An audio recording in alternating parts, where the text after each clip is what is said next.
Bien, entonces, ¿cuál es el de la relatividad especial? ¿Sí? Bueno, el punto de partida de la relatividad especial, el más importante, que es el núcleo, es que si tenemos una fuente de luz,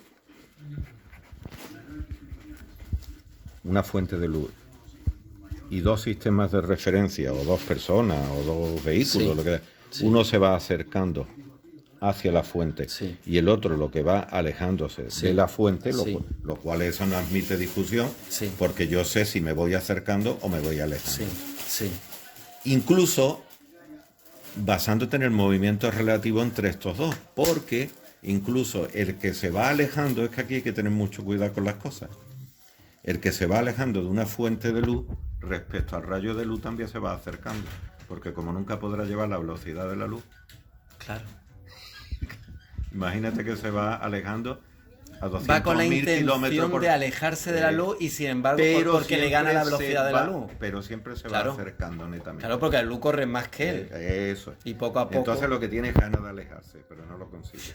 Pero se ve claramente, digamos, lo que sí está claro, que sean cuales sean las velocidades, el hecho de que uno se vaya alejando y el otro se vaya acercando, va a hacer que, en teoría, la velocidad de la luz que mide el que se va acercando, tiene que ser una velocidad de la luz superior, porque sería la velocidad que él detectaría, claro, en teoría, velocidad de la luz. Claro, que nos sería pasaría igual con cosas que no son la luz, como puede ser un autobús, una bala, el que va una bala de un cañón, pues muy rápido vaya. Se sube. En cambio, el que se va alejando detectaría una velocidad de la luz que sería c, que damos por hecho que es menos v. Notaría una velocidad de la luz. C siempre es con lo que denotamos la velocidad de la luz. Sí, la que denotamos que se... Sí. Aquí solamente postulamos que es finita y que tiene un valor determinado, sí, ¿vale? Sí. Pues que lo que ocurre con la luz, que no ocurre con cualquier otro elemento. Sí. Eso no es cierto. Que tanto uno, es decir... Tanto el que se acerca como el que se aleja, miden ellos la velocidad de la luz y le da la misma. Tanto el que se acerca, insisto, lo que te comentaba antes, que no estamos hablando, al detectar esa velocidad de la luz, de cómo llega la luz o cuándo llega la luz al sistema de referencia, porque entonces llegará antes al que se va acercando, está claro. Lo que tiene que medir es cada sistema de referencia, tanto el que se acerca como el que se aleja, tienen que coger 2 puntos, una distancia, trabajamos solamente claro, con 2 puntos y se supone que tiene un reloj local. Sí. Entonces este señor tendrá que ver el tiempo, un tiempo t sub 0, cuando la luz llega al punto este, x sub 0, y un tiempo t sub 1 cuando llega al punto x sub 1. Simplemente lo que hará es x sub 0 menos x sub 1 partido t sub 0 menos t sub 1. Y detectará es velocidad de la luz detectada, ¿vale? Sí. Hasta ahí está de acuerdo. Sí. El otro hará lo mismo. Sí. Pues bueno, cuando ambos hacen con sus relojes locales y sí. sus reglas y sí. todas sus películas, sí. detectan la misma velocidad. Sí. Lo cual va en contradicción de lo que ocurriría con una bala de tal. Por ejemplo. Bien. Como de alguna manera lo que se quiere es mantener la transformación de Galileo, que nos vale para los coches, para los trenes, para las balas, para los cohetes. Ya me contará otro día, grabamos lo de la transformación de Galileo. Pero bueno, la transformación que es lo de Galileo... de andar por casa, la física de andar por casa. Sí, pero que además es muy simple. Sí. Es que si yo estoy en un sistema de referencia y hay otro sistema de referencia... Yo estoy, por ejemplo, en el andén de una vía de tren, sí. en el andén. El tren es un sistema que se va moviendo a una velocidad respecto a mí. Sí. Y si alguien va andando dentro del tren, eso es verdad. Pues Galileo nos dice que la velocidad de la persona respecto al que está en el andén es la velocidad del tren más la velocidad que lleva el andarín. Si va a favor del tren, claro. Como si va a la contra. Tiene valores positivos o negativos, sí, estoy hablando en este caso... Sí. No del valor neto. Claro, iría más rápido que el tren el andarín que va en el mismo sentido que el tren, para el que está afuera. Lento si va para atrás. Exacto, obviamente. Eso es mismo, que sea un andarín o una Lo tenemos muy claro en eso. El problema es con la luz, entonces, ¿verdad? claro, cuando en vez de ser el andarín es un rayo de luz, un foco de luz. Alguien con una linterna en el tren. Entonces lo que se hace luego en la transformación de Lorentz que es la que utiliza Einstein, Sí. es primero, por una técnica matemática para simplificar, se homogeniza el tiempo con las demás variables espaciales, con las demás dimensiones espaciales. Sí. Entonces, simplemente lo que se hace es considerar la velocidad de la luz multiplicado por t, con lo cual lo que mide el tiempo como distancia también, porque yo el tiempo lo puedo medir como distancia. Yo en vez de decirte que ha pasado 10 minutos, te digo 3 metros. Y es un cochecito que tengo que va a una velocidad constante, claro. Y digo, mira, pues yo he llegado 10 metros más tarde que tú. ¿Vale? Que en la realidad lo vemos en una carrera sí. Los atletas, claro. No, pero si tú lo que ves a fin de cuentas en un reloj antiguo, lo que ves son distancias, sí. Ángulos, ¿no? Claro, efectivamente. Ángulos. Una velocidad claro, angular. Entonces, bueno, pues se homogeniza, digamos, el espacio-tiempo y ya lo que se define el concepto de suceso elemental. Un suceso elemental es algo que se supone que es instantáneo y que ocurre en una región del espacio suficientemente pequeña para considerarlo como un punto del espacio, ¿vale? Entonces, ¿qué es lo que ocurre? Que ya no cabe hablar de distancia en el tiempo, sino distancia entre sucesos. Entonces, la distancia entre los sucesos tiene en cuenta la distancia que siempre hemos llamado, que es la distancia espacial, pero como ya no estamos hablando de punto del espacio, sino del espacio-tiempo. Claro, porque ya hemos dicho que el tiempo ya es otra unidad de medida de distancia. Para los sucesos, efectivamente. Entonces, como hablamos de distancia en el espacio-tiempo, entonces realmente ya nos podemos encontrar sucesos que ocurren en el mismo instante, pues su distancia es la distancia espacial, ¿vale? Entonces, si estamos en un punto determinado del espacio-tiempo y va pasando el tiempo y no nos movemos, pues eso es lo que luego se define también como tiempo propio, que es el tiempo que mide el que está ligado a un sistema de referencia con un reloj local, ¿vale? Entonces, claro, si luego representamos aquí de alguna manera el tiempo y aquí el espacio como si fuera una dimensión, entonces nos encontramos con lo que se llama, y esta la velocidad de la luz, que lógicamente la velocidad de la luz tiene que ser c, es decir, de alguna manera yo en cualquier punto de esto tengo que hacer que x dividido entre t tiene que ser igual a c. Entonces nos encontramos con lo que se llama cono de futuro y cono de pasado, y cono del pasado, que quiere decir, hay que verlo en el espacio-tiempo ya siempre, ya olvídate del espacio normal. Por eso uso nada más una coordenada, es decir, que yo lo que estoy representando aquí serían movimientos sobre una recta. El espacio reducido a una recta para poder meter el tiempo, ojo, pero también esto podría ser 3 dimensiones y esta la cuarta. Pues el cono del futuro está formado por todos aquellos puntos del espacio-tiempo, es decir, que es un punto del espacio en un instante determinado que un rayo de luz lo puede alcanzar. Si yo me voy a uno que está por aquí, por ejemplo, y yo parto desde aquí, un rayo de luz nunca podría alcanzar este punto del espacio-tiempo. ¿Entiendes la idea? Porque porque es algo que ha ocurrido en un instante donde yo no puedo llegar al sitio, pero no al sitio en el instante ese. Vamos a ver, algo que esté a 600.000 kilómetros y que está ocurriendo, entre comillas, ahora mismo y a 600.000 kilómetros, yo a ese punto que está a 600.000 kilómetros, ahora mismo no podré llegar nunca porque la velocidad máxima es la de la luz. Sí. ¿Ok? Sí. Ya. Y el cono del pasado está formado por aquellas cosas, eventos siempre, del espacio-tiempo, que han podido influir en el presente que está aquí en el sistema de... Porque claro, se cogen sistemas de referencia que van ligados al punto de cada uno donde está el observador. Entonces, de ahí viene, claro, el tema es que luego, por ejemplo, la teoría de la relatividad general no tiene nada que ver con esto. Lo único que tiene que ver con esto es que hay que conservar esto, cada avance tiene que permitir que sea coherente el anterior.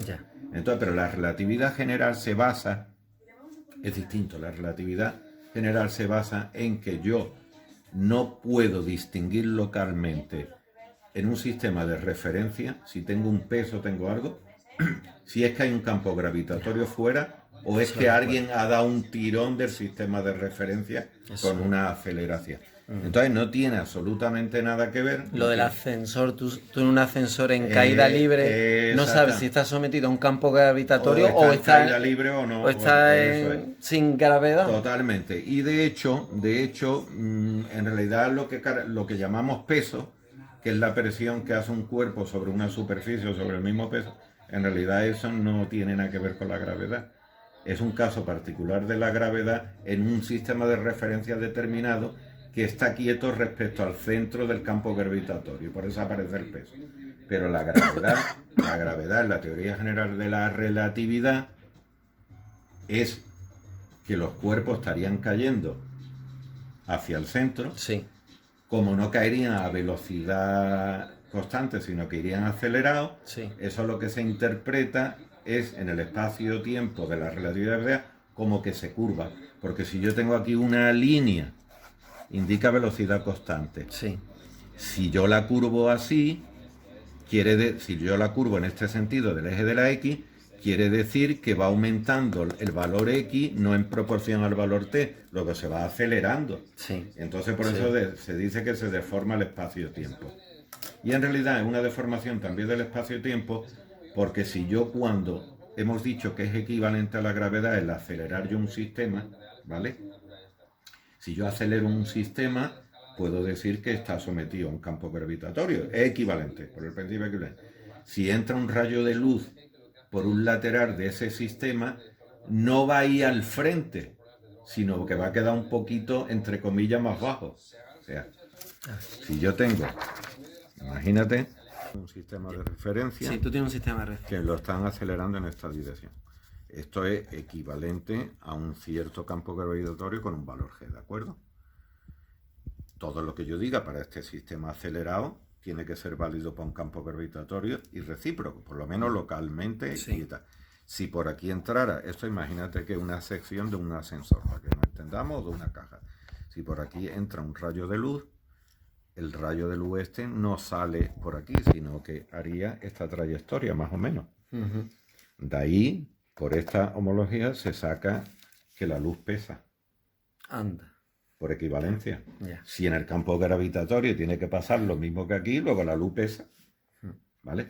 Y por eso se habla que se deforma el espacio-tiempo, porque en realidad el rayo de luz no va ligado a nada material. Luego parece, quizá un abuso de lenguaje también, ¿eh? Cuando se habla del espacio-tiempo que se curva, vamos a ver, se curva. Si no sé lo que es, no sé qué se curva. Yeah. Es gana de hablar también. Pero bueno, querría decir que en cualquier representación en un espacio-tiempo matemáticamente, lo que yo me voy a encontrar para expresar mejor lo que ocurre es una curvatura.